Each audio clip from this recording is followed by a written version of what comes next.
bayan! UPLB!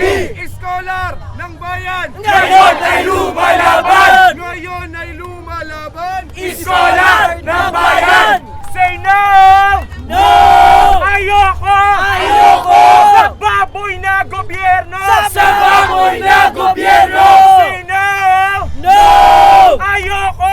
Ayoko! Sa baboy na gobyerno! Sa baboy na gobyerno! And we are here today in Carino Grandstand to witness this event, Million People March. We're gonna bring you every event that's gonna unfold here today, and Inquire's gonna bring it to you in full access.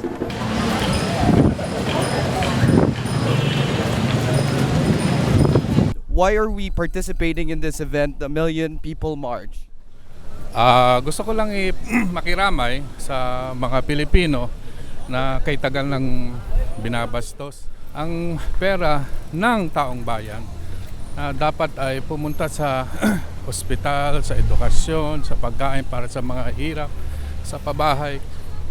Binubulsa pala ng napakarami. Mabuti sana kung iisa lang. Ang dami-dami nila, 10 bilyon. Can you imagine that? 10 bilyon.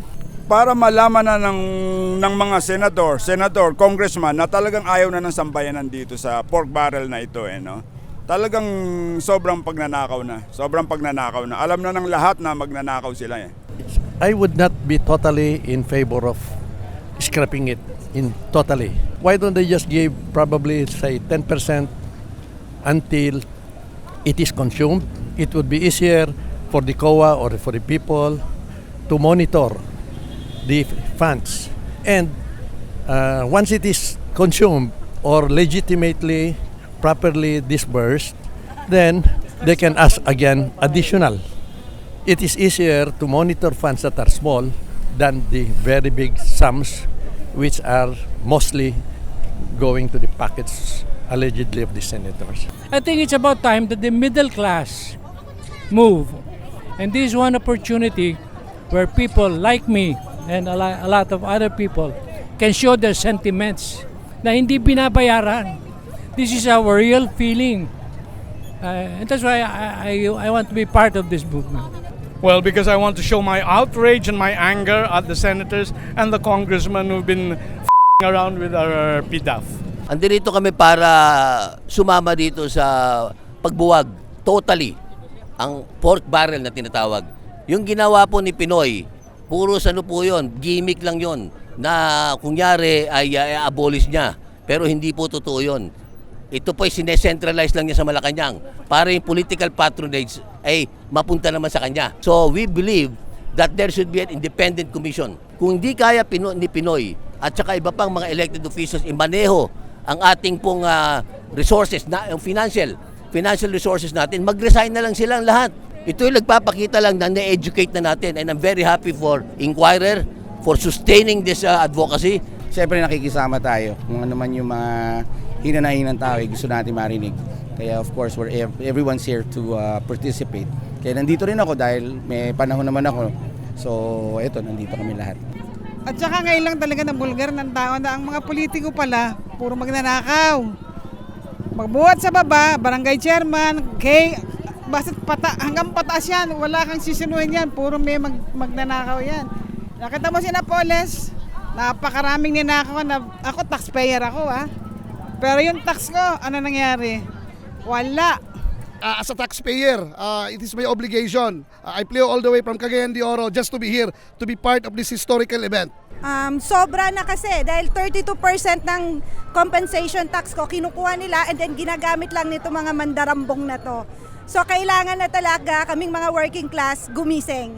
Kasi galit na kami dun sa pag-spend ng mga taxpayers money. Siyempre para makaisa sa mga sambayan ng Pilipino para wakasan na yung pagnanakaw ng mga hinayupak na baboy na buhaya pa. Parang galit na galit talaga kayo, sir. Dapat lang magalit. Okay, sir. Kung meron lang pasok ngayon, di nasa kongreso tayo para patalsikin na yung mga holiday kasi. Yeah, kasi sobrang garapal na They're using the people's money, so we're demanding na they be punished, they be prosecuted, and that the money they got refund ulit sa mga taxpayer. Siyempre po para ipakita yung pagkikipagkaisa ng UP Los Baños na ayaw natin doon sa baboy, no, lalo na doon sa korupsyon, dahil alam natin lalo na sa bahagi ng mga scholar ng bayan ang kalagahan ng pera ng taong bayan, no, dahil dapat napupunta sa edukasyon at hindi doon sa mga nagbubundatang kongresista at senador. Kami na mga seminarista, niniwala kami bilang isang grupo na itong sistemang ito ng PDAF, no, ay hindi na kayang reformahin, hindi na kayang baguhin para sa kabubuti ng bayan. Talagang wala nang magagawa, kailangan itong palitan, tanggalin. Hindi yung basta palitan lang ng pangalan, kundi talagang buwagin na yung buong sistemang ito ng PDAF. And sir, ano naman yung pwede nating message natin sa ating government tungkol dito sa pork barrel? Well, I voted Pinoy because I believe that yung kanyang daang matuwid. Sana naman ipagpatuloy natin yung daang matuwid at yung lahat na makapalang mukha, matulog na kayo, tama na, para makatulog naman kayo. Wala ka ng iba namang pinakamataas na sa ngayon ng pamahalaan yung Kongreso, Senado at si Pinoy. No? Huwag na magpatumpik-tumpik, tanggalin na. Wala nang lokohan ngayon eh. Alam na ng tao, huwag na magpatumpik-tumpik, tanggalin na yung pork barrel. Well, medyo konting mahiyahiya naman tayo ng konti para lang hindi naman garapalan. And dapat talagang gamitin para sa mga tamang paggagamit para sa mga tao, para sa bayan, hindi sa bulsa. The people are starting to be wiser. They are learning more about governance, and their eyes are being opened already. And that's why this movement. Sana sampahan kayo ng kaso pagkatapos matry kayo, makonvict kayo at mapunta kayo sa preso.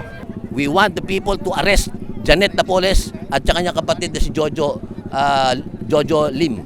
At through People's Initiative, mag-citizen arrest tayo. We appeal to the President. Magbigay po kayo ng reward kahit na 10 million. What is that? Sa billions ninyong pork barrel dyan. Para mahuli na natin at may turo na nito ni Napoles at ng kapatid niya, yung mga politiko na naglustay ng pera natin. Na-identify na po. 3 senator. Kumpleto na ang paper trail. Ha? Kumpleto na. Pati mga congressman. Lumabas na yan sa Inquirer, sa dyaryo. Ha? At yan po ay makakasuhan na. Ang problema, bako magtago rito katulad ni Napoles. Siyempre, yung mga hinanaing ng mga tao, sana naririnig nila.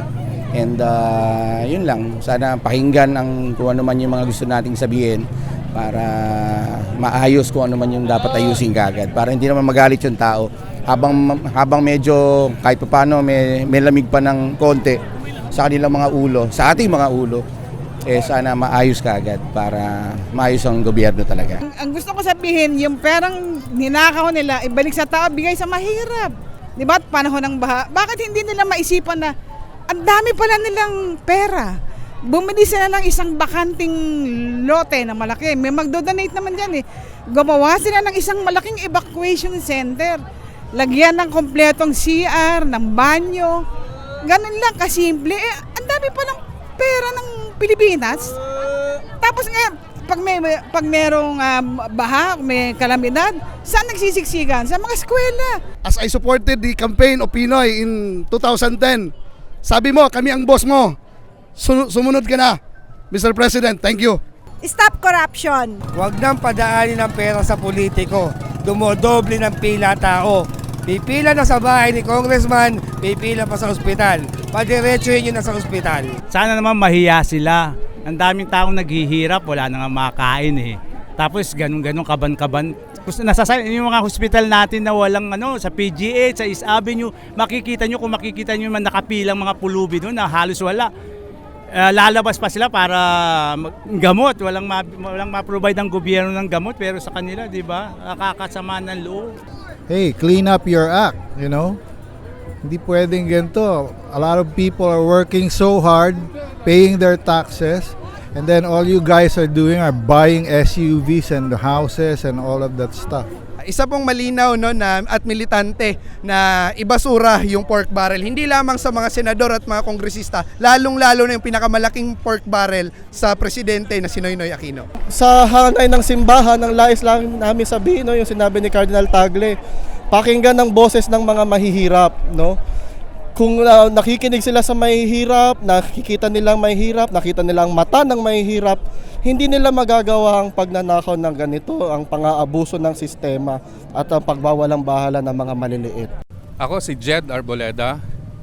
I support the abolition of the pork barrel. I am Eddie Otakan. I'm a simple worker. I am Engineer Gamaliel Flores from Baguio City.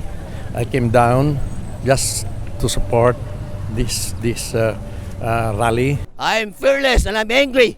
I'm Randy Santiago. I'm here, of course, to support, to abolish the pork barrel. Del Barrientos. Hindi ako natatakot dahil ako retired na eh. Pero yung binayad kong tax pala noon, ninakaw lang ng mga politiko, binulsa.